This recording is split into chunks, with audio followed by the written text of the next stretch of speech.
some really solid insights there on the crypto side. I'm keen to sort of change gears a little bit and talk a bit about your money story. So I was wondering, like, just to kick off, what was your attitude to money when you first started your career, and how has that changed for you over that time?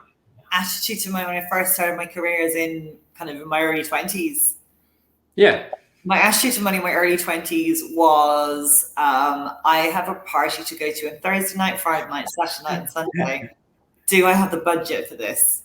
And that was my attitude to it. My attitude towards money, probably now I can look back at it and cringe. It left a lot to be desired, even though it was in finance, and even though it was something I was interested in, and all the rest of it. I probably had a very lackadaisical approach, and now I like hindsight, wish I'd saved a little bit of it, but it didn't at all, and I had a really great time spending it. And I think we also learned some personal lessons around credit cards.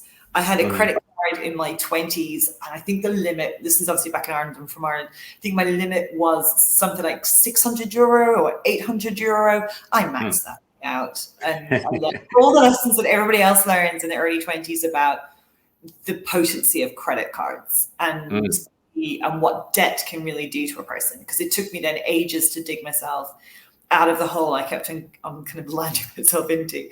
But that's a personal lesson that has really stuck with me. I am very debt averse and very risk averse in that sense. I mean, that's not to say I haven't kind of forayed into the world of credit again. I have, but I've just done it in a way that I've structured it in a way that it doesn't overwhelm me the way it had done. Yeah. So from a personal financial point of view, that was probably the biggest thing I've ever learned. And I, it wasn't for the lack of my family and parents and kind of wider community all agreeing like you shouldn't be getting yourself into debt. But I think sometimes you have to learn yourself, don't you, really? And then you're better. Yeah, and was there a tipping point that where you sort of thought, look, I got to get my shit together here and make this happen?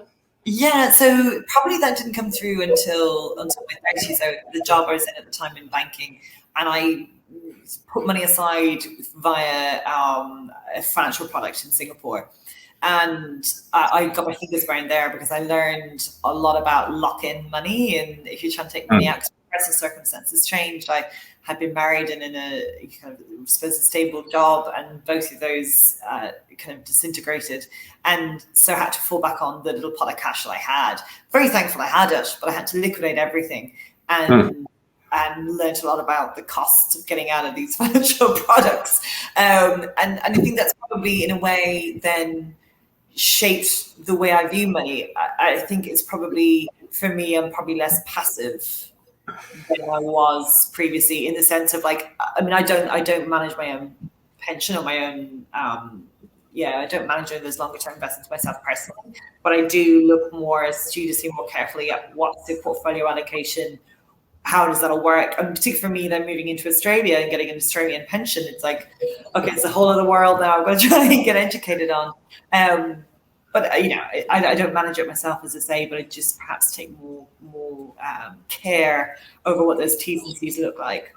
Yeah. Well, the Singapore, they love a good lock-in bond product thing over there. With their fees are pretty horrendous as well in a lot of cases. But a lot of certainly the ones that I've looked at. So it can be a bit of a challenge, and because they're highly motivated through their commission structures. It's like we've had a few clients that have moved to Singapore and they say, what about this, or this guy's telling me to do this, or this lady's telling me to do that. And when you sort of look under the surface with a lens of someone that knows in detail all of the stuff that's on this side of the pond, that you, it's generally everyone else is benefiting much more than the investor ultimately. So good ones to stay away from.